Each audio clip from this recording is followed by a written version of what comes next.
Les big data et l'IA induisent de nouvelles approches technologiques. L'explosion des données nécessite de repenser en profondeur le stockage et le traitement des données. Le récent IT Press Tour en Californie a été l'occasion de découvrir de nouvelles approches. D'ici 2023, pas moins de 163 ZO, zeta-octets, soit 1 trilliard d'octets ou 1 milliard de données seront produites dans le monde, contre 40 zeta-octets en 2020. Ah oui, d'accord, donc en 3 ans, 4 ans, il a augmenté x4. D'ici 2025, pardon. En 5 ans, il va faire x4. C'est gentil, ça. Une explosion que les architectures actuellement de traiteurs et de stockage ne peuvent prendre en charge, que ce soit au niveau des calculs, CPU et GPU, et de stockage sur disque, par exemple. Capacité de traitement. Avec sa solution Smart Data Lake, StorageX propose une approche regroupant de traitement de stockage, avec accélération des I/O et des données pour plus une fonction d'IA, offrant ainsi à la fois des débits élevés et une latence minime. En pratique, StorageX commercialise une baie baptisée Lake TI P100-150, qui peut intégrer dans un serveur et s'enrichit sur un logiciel spécifique, notamment pour l'accélération des données et l'amélioration des performances 2-S. Pour offrir une solution totale, il est plus efficace de déplacer la puissance de calcul et de déplacer les données dans un système que je qualifie de désagrégé, insiste encore Stephen Young, fondateur et CEO de StorageX, qui ajoute que Data Smart Lake est notamment destiné à l'analytique en temps réel ou à l'apprentissage machine, mais peut également être déployé dans les centres de données modernes ou encore dans les usines numériques notamment. Autre approche, celle de Grok, qui a mis au point une puce de nouvelle génération, de puces spécifiquement conçue pour utiliser l'inférieur plutôt que le training, pour accélérer le déploiement d'un modèle LLM, Large Language Machine, baptisé LPU, Language Processing Unit. Cette puce serait 10 fois plus rapide et 10 fois moins gourmande en énergie qu'un processeur Nvidia. Notre puce est meilleure, plus rapide et à un coût plus abordable qu'une puce GPU pour l'interférence de langage IA générative, insiste Jonathan Ross, CEO et cofondateur. Par exemple, Grok commercialise un cluster de traitement Grok Rack qui combine la puissance de 8 serveurs Grok Node intégrant 64 cartes interconnectées. Plus d'un nœud redondant, outre 14 Go de SRAM, partagé jusqu'à 32 Tb en bande passante bidirectionnelle. Plateforme de stockage. Face au système de stockage RAID traditionnel, que ce soit par matériel ou par logiciel, GRAID Technology a développé une carte basée sur NVMe, Non-Volatile Memory Express, pouvant être intégrée dans un desktop et que dans un environnement cloud, et offrir ainsi à la fois la puissance de calcul nécessaire et les débits de protection que réclame le traitement de nouvelles applications de type IA ou ML, Machine Learning. Nous utilisons une puce GPU pour du commerce que nous intégrons dans une solution software defined, sachant que ni la mémoire flash ni les disques rotatifs ne peuvent répondre à de nouveaux besoins sur le marché, explique Tom Paquette, senior VP et directeur général chez North America, EMEA et ANZ, Australie et Nouvelle-Zélande. GRAID ajoute que sa carte est compatible avec la majorité des systèmes d'exploitation, les plateformes et les disques SSD. De son côté, Terabyte aborde la problématique du stockage à très long terme, essentiellement pour les données froides, avec un substrat basé sur la céramique et le verre. L'entreprise a ainsi mis au point un support ultra fin, 100 microns, recouvert d'une couche de céramique et capable de stocker jusqu'à 1 giga par face de disque, capable de stocker jusqu'à 1 giga dans le disque, grâce à une cartouche pouvant refermer 3 disques. Dans la version actuelle, le Terabyte propose jusqu'à 1 PO dans une baie avec un débit de 100 Mbps, mais envisage dès 2025 d'attendre 5 PO par baie avec un débit de 500 Mbps, et même de 10 à 30 PO par un débit de 1 Gigabit secondes en 2026-2027, pour arriver de 60 à 100 PO par baie de plus de 2 gigabits de débit en 2028-2030. Ça nous fait rêver. Notre ambition est de permettre aux organisations de stocker leur capacité à tout jamais sur un support à haute capacité, affirme Christian Folm, CEO et fondateur de Serabyte. Enfin, grâce à la croissance du SaaS, la sauvegarde des applications existe une politique de stockage de données adaptée, d'autant que 80% des services SAS utilisés en production ne seraient pas protégés, selon HYCU, spécialisé historiquement dans la sauvegarde d'infrastructures hyper convergées sur site, plus dans l'environnement hybride et multi-cloud. HYCU a lancé en 2023 la plateforme AirCloud de protection et reprise des données dans le SaaS, désormais utilisée par plus de 4000 clients dans 78 pays. Cette plateforme low-code compte pas moins de 64 intégrations permettant de supporter de multiples applications SaaS, un nombre qui devrait doubler cette année. Outre AirCloud, Issue propose un outil AirGraph permettant de découvrir une manière visuelle d'ensemble de l'environnement des applications SaaS et de les intégrer dans le AirCloud. Cloud Fabrics automatise l'exploitation IT. Avec sa plateforme DAOps, Robotic Data Automation Fabric RDAF, visant à optimiser les opérations IT, désormais associé à l'IA, Cloud Fabrics entend permettre de gérer les opérations IT de l'organisation de manière automatisée.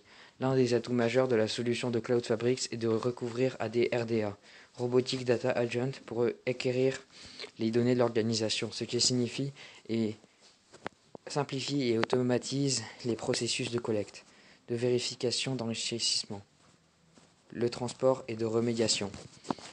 Se positionnant donc comme un data fabrics pour l'observabilité, l'IA-Ops et l'IA générative Cloud Fabrics vient notamment de déployer Macao, un assistant d'IA générative, capable de traîner les requêtes en langage naturel.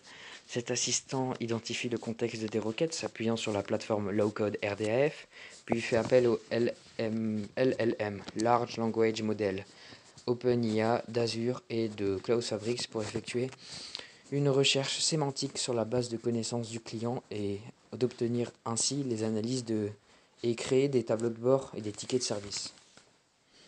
Gestion du stockage. Au-delà du stockage, la gestion des données impose également une approche différente. C'est ainsi que Rimage a mis au point une architecture modulaire, associant matériel, basé sur des disques optiques laser et logiciels, ce qui offre une gestion de bout en bout sur cycle de vie des données. En termes de matériel, et même si elle se dit agnostique, les sociétés proposent sa plateforme ELS, Electronic Laser Storage, qui se veut fiable, à haute capacité de stockage, verte et à coût réduit sur le stockage, l'archivage et la présentation des données au niveau logiciel. L'entreprise a développé le Rimage Data Lifecycle Management, DLM, une plateforme de bout en bout pour l'ingestion, le nettoyage, l'accès et le partage, puis éventuellement la destruction de données, avec un outil de reporting, et tout récemment Rimage a enrichi son offre avec le code de logiciel Sophia de Digital Asset Management, DAM, qui s'intègre dans la plateforme complète de Digital Lifecycle Management. De son côté, Hammerspace propose une approche originale où le système de fichiers est découplé du stockage, qu'il soit de fichiers, de blocs ou d'objets, avec un parallèle global file system. Nous présentons un nouveau paradigme pour servir de préserver nos données. Nous proposons une couche d'orchestration des données non disruptive et automatisée, où les données sont indépendantes de l'infrastructure sous-jacente, ce qui permet d'accéder aux données, quelle que soit leur localisation et quelle que soit leur taille, explique David Flynn, CEO et cofondateur. Grâce au recours à l'indexation des métadonnées et à un Global File System, basé sur NFS, une organisation peut conserver ses infrastructures et ses plateformes de stockage même depuis peu les bandes magnétiques, tandis que les utilisateurs accèdent aux données sans que celles-ci doivent être copiées et dupliquées. Enfin, pour analyser de gros volumes de données, le Big Data Air Metal met actuellement au point une plateforme de stockage analytique s'intégrant sur de matériel standard. Serveur x86 qui intègre du traitement parallèle hautement évolutif. Cette plateforme ne supporte que les stockages objets, qui est aujourd'hui la majorité du stockage et entreprise, afin de transformer le big data en analyse insight. Nous intégrons l'analytique directement dans le data lake proprement dit, sans passer donc par un entrepôt de données pour exécuter les requêtes SQL, ce qui élimine les transferts de données inutiles, précise Don Paul Stephens, CEO et fondateur. Article suivant. L'informatique traditionnelle est confrontée à ses propres limites. Comment évolue aujourd'hui l'informatique quantique et votre organisation doit-elle s'y intéresser ? Les messages relatifs aux nouvelles percées d'ordinateurs quantiques se succèdent à un rythme sans cesse accéléré. En février, Fujitsu annonçait avec l'Université technique de Delft aux Pays-Bas un partenariat visant à mener des recherches sur l'information quantique. Si la technologie est en développement depuis quelques années déjà, les travaux se limitaient jusqu'ici au domaine de la recherche académique. Il y a de très grandes sociétés technologiques, dont IBM et Google, qui proposent désormais la technologie quantique dans le cloud. Une raison majeure qui explique qu'un nombre croissant d'entreprises se lancent dans la bataille, la puissance de calcul. Pour la technologie comme l'IA, il faut disposer de capacités de calcul gigantesques, précise Vivek Mahayan, Global CEO de Fujitsu. À nos yeux, l'informatique quantique est la seule voie possible. Quoi qu'il en soit, il souligne que pour ces entreprises comme Fujitsu, les ordinateurs quantiques ne sont plus depuis bien longtemps un vague rêve d'avenir et de véritables cas d'usage pratiques se développent. Je pense que le quantique aura un impact extrêmement important sur le potentiel commercial de Fujitsu et sur l'offre de notre entreprise au marché mondial, fait remarquer Maya Han. Certains problèmes doivent encore être résolus, mais les débouchés sont énormes. Ces débouchés sont induits par la manière dont les ordinateurs quantiques fonctionnent. En effet, au lieu des bits binaires traditionnels sous forme de 0 et de 1, un ordinateur quantique utilise des qubits qui peuvent avoir des états comme 0, 1 ou les deux à la fois par superposition. Cela donne de multiples possibilités supplémentaires, même si différents obstacles doivent être surmontés. L'information quantique atteint désormais un niveau que nous n'aurions pas imaginé voici 50 ans encore, ajoute le Dr Heike Riehl, IBM Fellow, le directeur de la recherche sur l'informatique quantique pour l'Europe et l'Afrique chez IBM. Nous en sommes désormais au stade utility où le quantique peut être utilisé pour la recherche et la science, plutôt que de se limiter au statut force brute classique qui repousse les limites des perspectives offertes. Pour en arriver là, toute une série de processus sont convergés. Développer une toute nouvelle technologie nécessitera beaucoup de travail, en commençant par le matériel. Dès le départ, une dizaine de manières différentes ont été imaginées pour réaliser un qubit. Entre-temps, nombre d'entre elles ont été abandonnées parce qu'elles étaient compliquées à mettre en œuvre, fait remarquer Koen Bertels, le fondateur de l'accélération QBI, et professeur depuis 20 ans déjà à TU Delft, une spécialisation en informatique quantique. L'un des processus les plus connus est basé sur des puces à circuit supraconducteurs. Il s'agit d'équipements qui doivent être refroidis jusqu'à quelques millikelvin au-dessus du zéro absolu, moins 273,15 degrés. Pour fonctionner correctement, ces systèmes ont été parmi les premiers à être présentés au grand public. Entre-temps, les startups et les entreprises s'activent à développer des technologies qubits, et notamment des dots quantiques ainsi que des appareils photoniques et topologiques. Nous collaborons avec IBM sur les qubits supraconducteurs dans la mesure où il s'agit actuellement de la technologie la plus évoluée qui présente des avantages en termes d'évolutivité et de vitesse, considère réel. Et désormais, nous passons à la vitesse supérieure. Nous travaillons sur les stacks complets, donc à la fois des qubits, des processeurs quantiques et électroniques associés, des systèmes de refroidissement ainsi que du logiciel et des algorithmes sans oublier des applications. Sans oublier encore que ce système et le refroidissement imposeront un espace spécialement dédié, ce qui est désormais chose acquise. Ces systèmes ont d'ailleurs fortement évolué au fil des dernières années. Nous utilisons désormais un refroidissement en cycle fermé, ce qui permet d'installer un ordinateur quantique dans un centre de données classique. Nous les avons construits pour leur permettre une utilisation fiable et stable sur une longue période. Il faut certes un centre de données doté d'une infrastructure spécifique, Mais l'électronique est désormais à ce point miniaturisée que l'ordinateur peut facilement s'intégrer dans l'ensemble. Évolutivité. Le problème majeur, insiste-t-on encore, consiste à faire évoluer l'ordinateur en taille.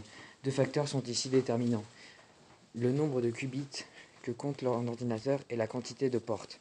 Ces portes quantiques sont assez comparables aux portes logiques des ordinateurs traditionnels, NOT and OR. Mais ils disposent d'une fonctionnalité unique, basée sur les phénomènes quantiques. L'un des phénomènes majeurs consiste à augmenter le nombre de qubits et de portes sur une puce. C'est ainsi qu'en décembre 2023, IBM a par exemple été la première à franchir la barrière des 1000 qubits, puisqu'une puce Condor a intégré 1021 qubits supraconducteurs. Mais pour autant qu'il y ait une course, tout le monde n'utilise pas le même véhicule. C'est ainsi qu'en juillet de l'an dernier, Manhattan a dévoilé sa première puce quantique maison, le Tunnel Falls, une puce dotée de 12 qubits qui fonctionne avec des points quantiques. Cela peut paraître petit, mais il s'agit d'un système complètement différent basé sur la technologie du silicium dans laquelle le fondeur est spécialisé depuis des années.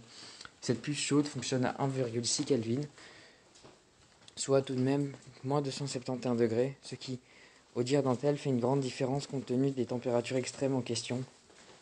Intel espère en tout cas que sa technologie sera meilleure et plus évolutive que celle de ses concurrents. L'objectif que se fixent pour un temps les acteurs est la base des 100 000 qubits. Un tel ordinateur serait alors capable de résoudre les plus grands problèmes de la planète, souvent en association avec des superordinateurs plus classiques. Correction d'erreur. L'évolutivité n'est pas la seule défi à relever. Dans les ordinateurs classiques, la marge d'erreur est très faible. Celles-ci ont d'ailleurs corrigé afin que personne ne remarque rien. Dans le monde quantique, en revanche, on peut avoir une erreur une fois sur 100 ou sur 1000 opérations, insiste Cohn-Vertels.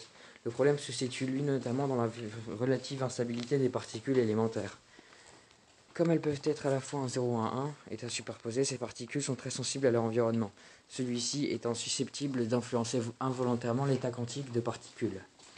La technique de la correction d'erreurs quantique est donc l'une des pistes de recherche dans la construction d'un ordinateur quantique plus pratique.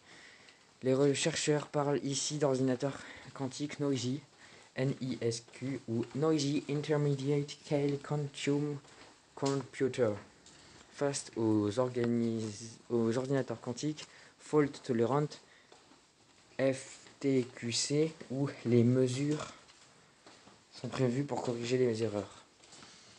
Comment se fait une telle correction des erreurs? Sans entrer dans le détail, il s'agit d'interconnecter entre eux plusieurs qubits. Si l'on connecte par exemple 3 qubits, ceux-ci doivent avoir tous le même résultat. Or, si l'un des deux est influencé par l'environnement, le système qui compare les états de celui-ci à des autres peut corriger si nécessaire. Les systèmes NISQ et FTQC sont largement développés en parallèle. C'est ainsi que si l'on analyse la feuille de route d'IBM, on remarque que la puce Condor dispose de plus de 1000 qubits, alors qu'une autre en a 133. La puce Héron est une nouvelle technologie où la marge d'erreur est plus réduite, souligne Heike Riem d'IBM. Le nombre de qubits est donc moins inférieur, mais les puces présentes ont aussi bien moins d'erreurs. Elle a aussi un gate time beaucoup plus rapide, ce qui permet d'aborder des problèmes plus complexes. Héron est un élément d'un système quantique basé sur l'approche modulaire, assez comparable à celle de l'environnement multicœur d'un ordinateur classique.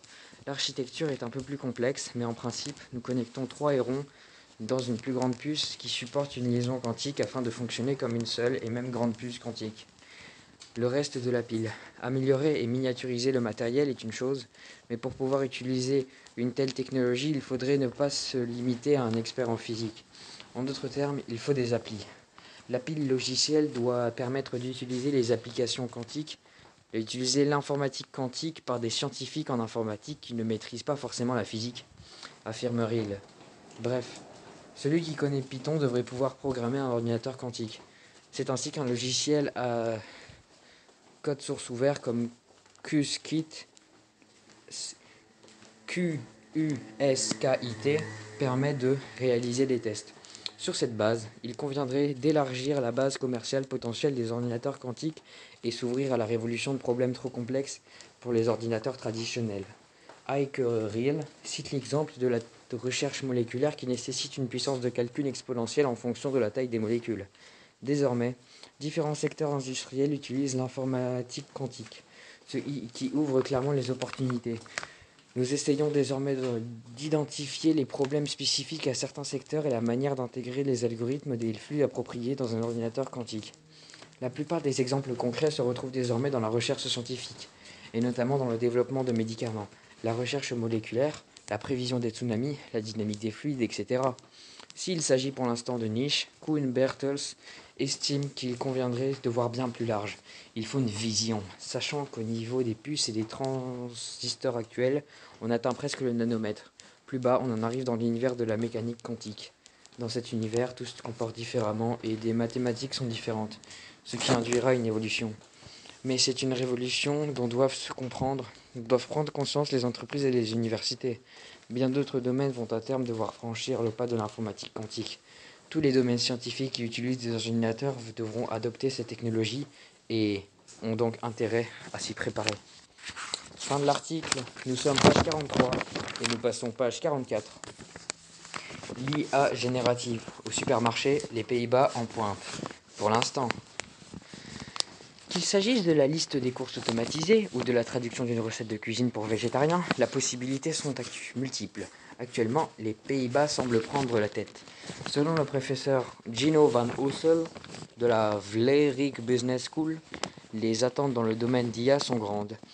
Les gros avantages dont disposent les distributeurs, c'est de disposer de très grandes quantités de données, déclarait-il voici peu à la revue Retail Detail.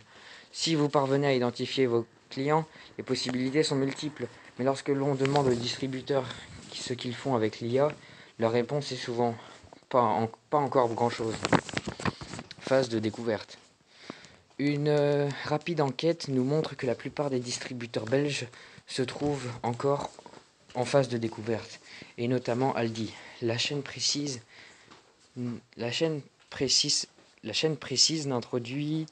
d'introduire une nouvelle technologie que lorsque celle-ci apporte une véritable valeur et s'inscrit dans la stratégie discount. La même approche prévaut chez Deleuze. Nous analysons pour l'instant où se situent les opportunités et les priorités, explique Roel de Calver, porte-parole. Nous menons nos premiers tests au niveau de l'individualisation d'idées, de recettes pour nos clients. Mais il s'agit là de projets à petite échelle. Nous ne pourrons donc pas en dire plus pour l'instant. Nous pourrons potentiellement vous fournir plus d'informations dans le courant de l'année. Chez Carrefour également, la position est relativement attentiste. En Belgique, nous étudions les possibilités d'assister nos clients avec l'IA. Nous attachons beaucoup plus d'importance aux données que nos clients, ce qui explique que nous ne désirons pas pour l'instant les utiliser dans les applications d'IA.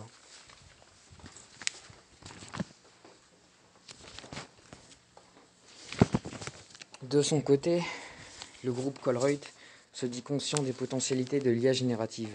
Nous nous activons à sensibiliser nos collaborateurs à l'IA générative, précise l'attaché de presse Paulien Couris, interrogé sur les applications concrètes. Colruyt se montre toutefois évasif. Liste de courses numériques. Pour des projets concrets, nous devons nous tourner vers les chaînes néerlandaises. C'est ainsi qu'Albert Heijn a créé sa propre start-up baptisée Gen AI Labs, où les jeunes talents peuvent imaginer des applications autour de l'IA générative. Je suis particulièrement enthousiaste face à l'IA générative et à la contribution positive qu'elle peut apporter à nos clients et nos collègues, déclarait Sjoerd Holman, directeur de stratégie Analytics et Digital Product au lancement de la start-up. Grâce à nos IA Principles, nous pouvons exploiter crudement et efficacement cette technologie. Nous travaillons ensuite avec nos équipes à la concrétisation et à l'implémentation de ces applications au sein d'Albert Heijn. En pratique, Gen AI Labs a notamment mis au point un scanner de recettes. Au départ de l'appli Albert Heijn, ses clients peuvent prendre une photo d'une recette de leur choix dans le livre de recettes, après quoi l'appli lit les ingrédients et traduit ensuite en fonction des produits et l'assortiment du supermarché. Puis tous les ingrédients sont directement repris dans une liste de courses. D'après l'entreprise, l'appli devient toujours plus intelligente puisqu'elle reconnaît par exemple la différence entre une tomate et les morceaux de tomate. Par ailleurs, l'utilisateur peut adapter le nombre de personnes. Ainsi, si le livre donne une recette pour 4 personnes, l'appli peut traduire le plat en fonction de 2 personnes. Par ailleurs, Albert Heijn a introduit dans ses Gen AI Labs le projet Vega Soup, une appli qui traduit automatiquement les recettes de cuisine en variantes végétariennes. Applicabilité et valeur métier. Jumbo, qui compte 33 supermarchés dans notre pays, se lance également dans la bataille. Nous avons constitué une équipe pluridisciplinaire qui, d'une part, se penche sur les développements rapides de ce domaine et, d'autre part, traduit la technologie en applications concrètes, potentielles, au sein de Jumbo, indique le porte-parole Roland van der Hart. Nous mettons fortement l'accent sur l'applicabilité concrète et la valeur métier de la technologie. Pas question donc de mettre sur pied un AI Lab qui expérimenterait toutes sortes de choses et dont seule une fraction se révélerait finalement intéressante. Bref, le contre-pied de la stratégie d'Albert Hein. Entre-temps, Jumbo utilise l'IA générative en divers endroits au sein de l'organisation. C'est ainsi que la chaîne a utilisé la technologie pour migrer 60 000 recettes sur la plateforme culinaire Smallweb vers son propre site web. En l'occurrence, elle a à la fois adapté et généré sur mesure en fonction de son site web tant que les textes et les photos d'IA générative. Grâce à l'IA générative. Pour l'instant, nous améliorerons la fonction de recherche sur notre site web en utilisant la même technologie, précise-t-on. Roland van der Hart ajoute que le déploiement d'IA générative ne se limite au caddie de supermarché. Ne se limite pas au caddie de supermarché. Notre Jumbo Tech Campus exploite les outils de Gen AI pour revoir et débloguer le code de nos développeurs. Par ailleurs, nous adaptons la technologie pour générer du contenu pour nos campagnes de recrutement, par exemple, pour convertir le curriculum écrit en un script vidéo. Nous utilisons également l'IA dans le Jumbo Service Center où nous analysons et résumons de très nombreux rappels téléphoniques. Par ailleurs, pour localiser plus rapidement les situations problématiques dans le but de continuer à optimiser le service à la clientèle. Réduire le gaspillage alimentaire. Via Too Good To Go, les utilisateurs peuvent commander en fin de journée des denrées alimentaires qui n'ont pas été vendues en journée. L'intelligence artificielle doit désormais permettre aux supermarchés de localiser plus rapidement et plus facilement les produits en question. Chaque jour, nos collaborateurs contrôlent manuellement les produits pour voir si la date de péremption est dépassée. Expliquait le CEO Mette Lieke dans une interview à Bloomberg Green. Ce processus est très chronophage et implique une marge d'erreur. L'application logicielle d'IA de Too Good To Go prend en compte le comportement du client, la saisonnabilité du produit et plusieurs autres critères pour estimer la probabilité que le produit soit vendu en magasin à un moment précis. Des algorithmes présentent régulièrement aux collaborateurs une liste de produits à date de péremption proche, ce qui leur permet de limiter les contrôles manuels. En outre, l'appli indique évidemment quand un produit peut être donné ou être vendu avec une forte réduction via l'appli Too Good To Go. Fin de l'article, page 45. Payer les cybercriminels, l'éthique face à l'économie. Les attaques par rançongiciel placent les entreprises devant un dilemme. Verser la rançon pour pouvoir accéder à nouveau à leurs données ou renoncer à leurs données. Durant la nuit du 13 décembre, les pirates ont mis la main sur 383 000 logiciels de données personnelles du Limbourg. Fichier de données personnelles du Limbourg.net. L'intercommunal de gestion des déchets avait reçu 2 jours et demi pour payer la rançon de 200 000 euros. Si elle voulait éviter que le collectif Pirates Médusa ne publie les numéros de registre national et les adresses piratées. Limbourg.net n'a pas accédé à la demande. Certains experts estiment que l'intercommunal a fait un mauvais choix, avec pour conséquence la diffusion de données personnelles, ce qui a incité les pirates éthiques Inti de ceux que l'air a publié le titre suivant. Je suis en désaccord avec les experts qui prétendent que Limbourg.net aurait dû payer car les organisations de criminels sont ainsi précisément plus puissantes et dangereuses. Qu'aucune garantie n'est fournie pour que le risque d'extorsion future est plus grand encore. Comment cette prise de position doit-elle traduire dans la pratique ? En tant que CEO et fondateur de SecuTech, spécialisé en cybersécurité, Geert Baudewijn a déjà assisté plus de 400 négociations en matière de rançongiciel. En pratique, ce type de raisonnement tient la route et, estime-t-il, le moindre euro renforce le modèle commercial des cybercriminels. En même temps, ce raisonnement est un peu simpliste. Dans les dossiers que nous avons accompagnés, les cybercriminels ont toujours respecté leurs paroles. Promesses et garanties. Pourtant, On retrouve en ligne les avis moins positifs Baudouin au sein de collectifs de pirates. Il est souvent de coutume de publier le nom des entreprises sur un Wall of Fame 2 à 3 jours après l'attaque. C'est un signal pour les hameçonneurs de se lancer à l'assaut de cette proie et d'envoyer des courriels de demande de rançon.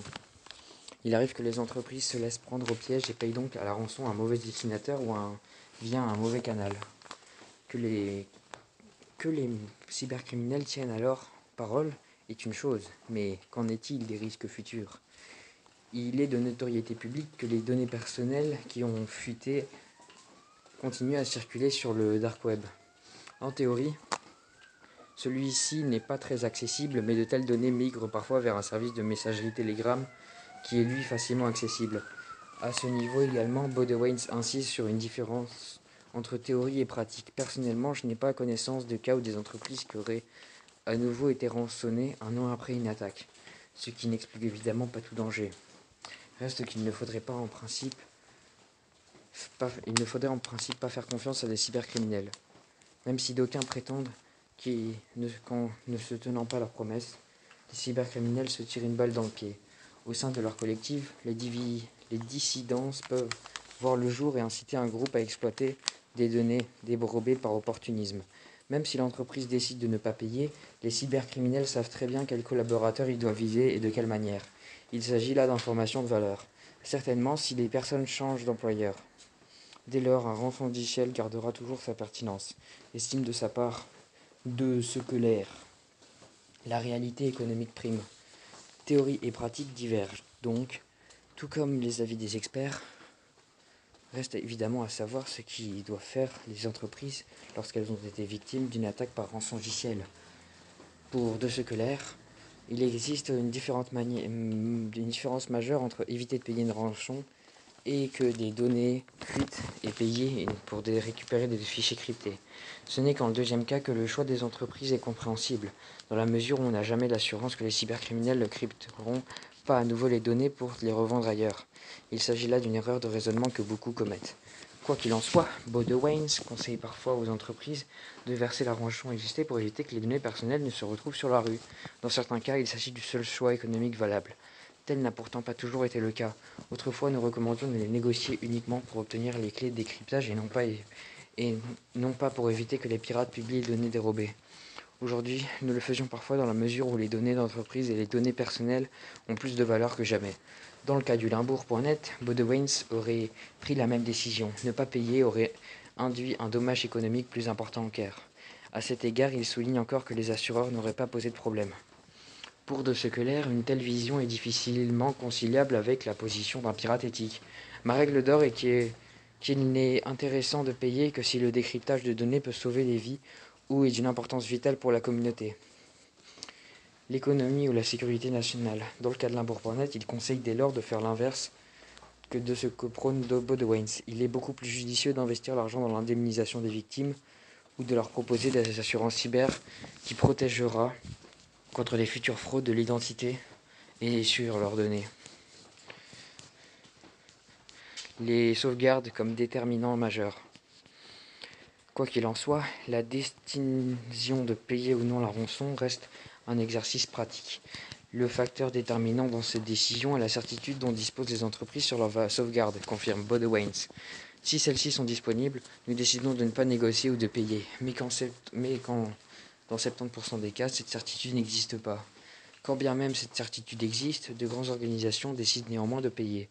Reconfigurer 2000 serveurs au départ de sauvegarde est un travail de plusieurs mois. Les entreprises pèsent dès lors le pour et le contre. De ce que l'air a personnellement vu la liste des fichiers piratés chez Limbourg.net, mais sans analyser les fichiers. Cela n'aurait pas été éthique. Il s'agissait de données très anciennes, et je me suis demandé quel intérêt il pouvait y avoir d'actualiser de telles données sur plus longtemps que nécessaire. Cela ne fait que renforcer la vulnérabilité. En outre, les systèmes cybercriminels calculent le montant de la rançon en fonction de la taille du fichier. À ce niveau, Baudouin rejoint De ce que l'air dans son raisonnement. Limbourg.net est un cas d'école du manque de ségrégation des données. Actualiser indéfiniment des données n'est pas problématique en soi, mais en l'absence de toute ségrégation, les pirates ont eu l'accès à l'ensemble des données. Fin de l'article, page 46-47, nouvel article, page 48-49, et peut-être plus.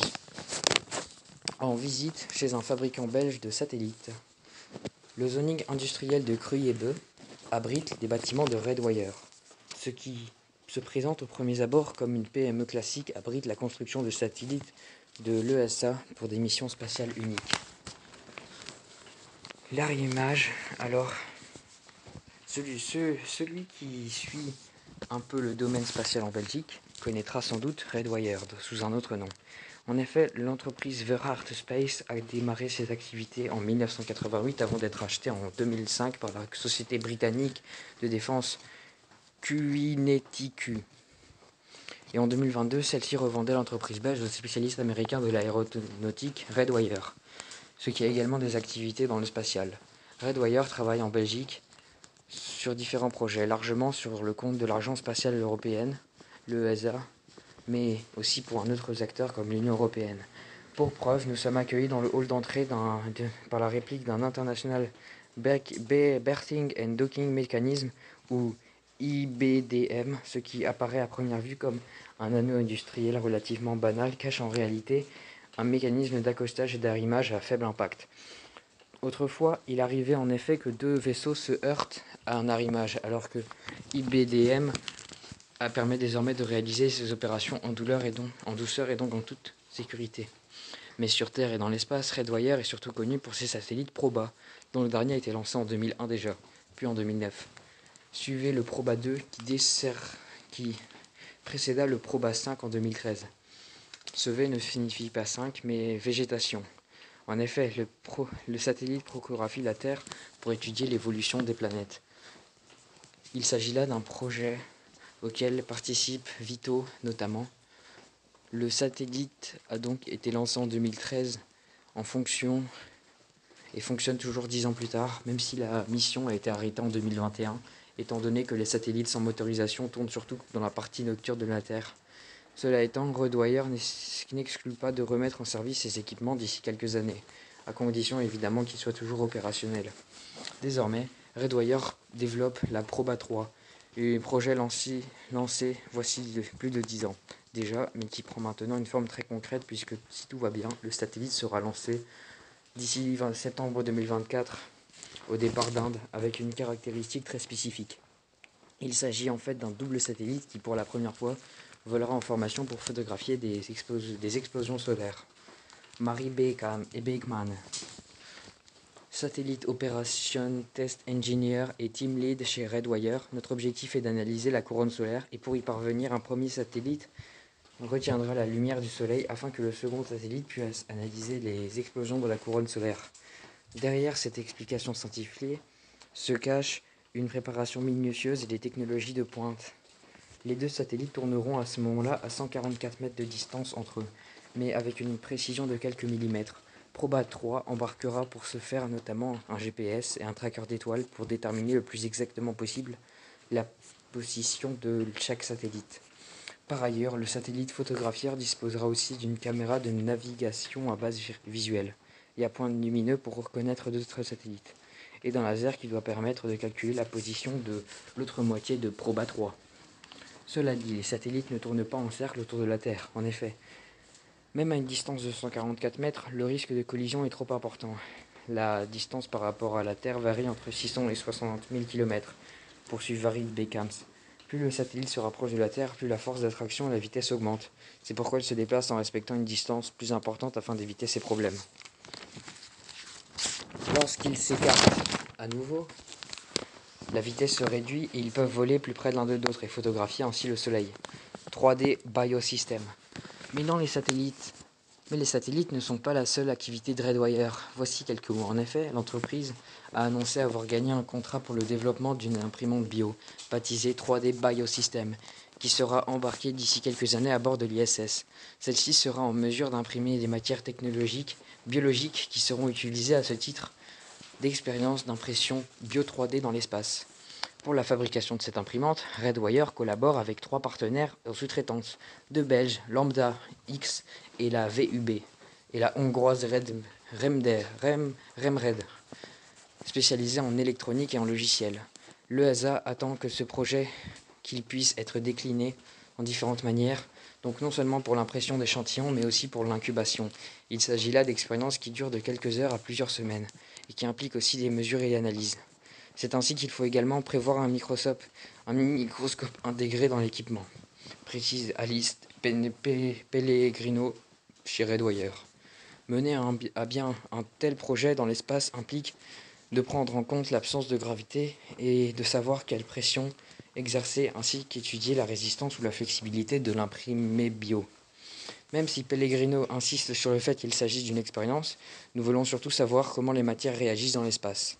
De même, la simplicité joue un rôle de premier plan. Tout doit être simple, car plus on complexifie, plus les astronautes ont besoin de temps pour intégrer l'équipement dans leurs environnements, sachant que le temps des membres de l'équipage a un coût. Cela dit, envoyer le 3D Biosystem qu'on complète l'assemblée n'est pas davantage une option. Pour l'heure, nous ne savons pas encore exactement sous quelle forme l'imprimante sera livrée, sachant que les instruments sont rarement envoyés dans l'espace totalement assemblé. L'imprimante sera sans doute presque totalement assemblée par les astronautes à l'endroit défini par l'ESA dans la station spatiale. Culture d'algues pour l'oxygène. Les bâtiments de Redwire renferment également un labo où Dries Demey, Senior Project Manager, travaille sur des cyanobactéries, aussi appelées algues bleues, les organismes qui existent depuis plus de 3 milliards d'années et qui fixeront l'oxygène sur Terre. Actuellement, Redwire étudie la possibilité d'utiliser ces algues pour produire de l'oxygène de manière biologique. Il s'agit d'un organisme très résistant, raison pour laquelle nous examinons de manière de l'employer également dans l'espace. L'avantage en l'occurrence est que la biomasse est produite qui est riche en acides aminés et qu'on le retrouve également dans la viande. Cela ouvre d'intéressantes perspectives dans le cas de voyages interstellaires ou de longue durée où il est impossible d'emmener des vaches ou un cochon puisque les acides aminés peuvent être un substitut aux protéines. L'avantage de ces algues est leur développement très rapide. Une cellule d'algues double de taille en un jour environ, ce qui permet d'en cultiver beaucoup dans un bref laps de temps. Et en laboratoire, nous pouvons encore optimiser la culture en modifiant l'intensité lumineuse pour pouvoir adapter la croissance, et donc la production d'oxygène en fonction de la demande. Cela étant, les recherches sur les algues ne se limitent pas aux futurs voyages dans l'espace ou en séjour sur d'autres planètes. Le ESA et les autorités de financement attachent aussi beaucoup d'importance au projet de spin-off. Dans notre cas, il s'agit d'un investissement au niveau spatial, mais qui peut également se révéler intéressant sur Terre. Un tel bioréacteur où les algues sont transformées en oxygène, NDLR, pourrait très bien fonctionner dans l'espace clos. Par exemple, dans une salle de conférence ou de réunion où il n'est pas possible de planter un arbre. Bien qu'il s'agisse en l'occurrence d'oxygène, Demey insiste sur d'autres applications possibles des algues. Ainsi, le biociment, à savoir des blocs de ciment d'algues, pourrait parfaitement être utilisé dans l'espace. Si un jour l'homme construit sur la Lune ou sur Mars, il pourra tout simplement emporter avec lui et il pourrait s'agir là d'une alternative biologique. Aujourd'hui, déjà, plusieurs entreprises se spécialisent dans ce domaine. De même, les algues pourraient servir pour l'approvisionnement en eau dans l'espace. Produire de l'eau se fait par traitement d'urine où l'eau est extraite. Les déchets renferment beaucoup plus d'azote qui peuvent être traités par des algues et servent juste ensuite de source d'alimentation. Fin de l'article. Des capteurs pour une meilleure qualité de l'eau. Dernier article. La Vlaams Milieu Mat Chapeille VMM est garantie de la qualité de l'eau des cours d'eau en Flandre. Pour ce faire, elle dispose notamment de plus d'une centaine de capteurs.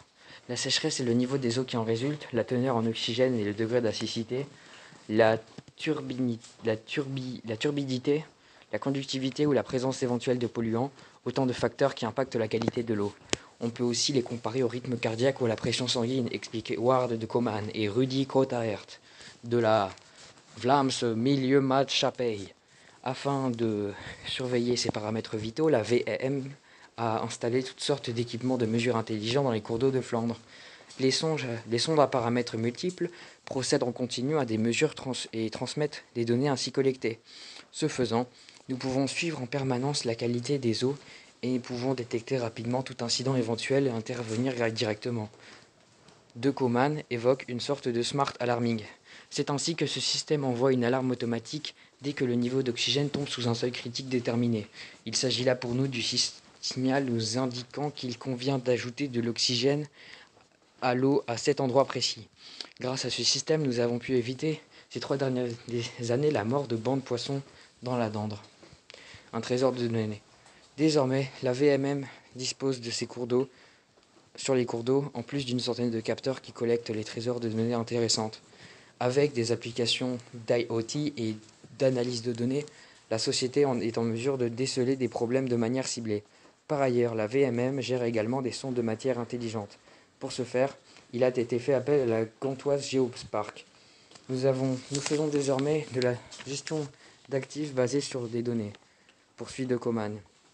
Ainsi, les sondes déployées sur les cours d'eau nécessitent toute la maintenance, mais la fréquence exacte de ces maintenances diffère en fonction du type de sonde et de la qualité des eaux. Autrefois, le même type d'entretien était prévu pour chaque sonde, à savoir une fois par semaine pour les eaux sales et toutes les 2 semaines pour les eaux propres. À terme, la VMM entend franchir une étape supplémentaire en entraînant mieux ce système grâce à l'intelligence artificielle. Les incidents que l'on a connus dans le passé, comme les déversements illégaux, constituent la base pour prévoir les événements futurs, ce qui nous permet de réagir de manière effective. Analyse des incidents. La nouvelle approche représente également une valeur ajoutée sur les activités internes, insiste encore Ward de Coman. Par le passé, je recevais par courrier de l'ordre de 200 notifications de dépassement de seuil critique. Or, il y avait également des messages faux positifs que nous éliminions manuellement. Grâce à l'apprentissage machine, le système apprend à les reconnaître et les filtrer. À terme, de très nombreuses interventions manuelles seront ainsi supprimées. De même, ce rapportage se fait désormais de manière plus automatisée. Toutes les données sont consolidées sur une plateforme de données, ce qui permet à notre logiciel de générer des rapports sur mesure. C'est ainsi que durant 3 mois d'été sec, les commissions provinciales de sécheresse se réunissent plusieurs fois par semaine pour analyser la situation sur base de rapports et définissent ensuite les actions à mener. Produire automatiquement ces rapports nous fait gagner pas mal de temps. Fin de l'article. Carrière. Annemie Depuyd part à la retraite au terme d'une impressionnante carrière à la KU Leuven. Elle a dirigé pendant plus de 16 ans le département ICT de l'université, qui avait été élue en 2016 ICT Woman of the Year de Data News. Elle est remplacée à ce poste par Lynn Van Rentegem, qui travaille aussi depuis 23 heures à la KU Leuven. D'abord comme responsable e-learning, puis comme directrice des secteurs ICT. Bon, ça je m'en tape un peu. Et là il y a un message de fin. Un laptop transparent, comme les firmes Deep Tech qui promettent plus de transparence. Quelle blague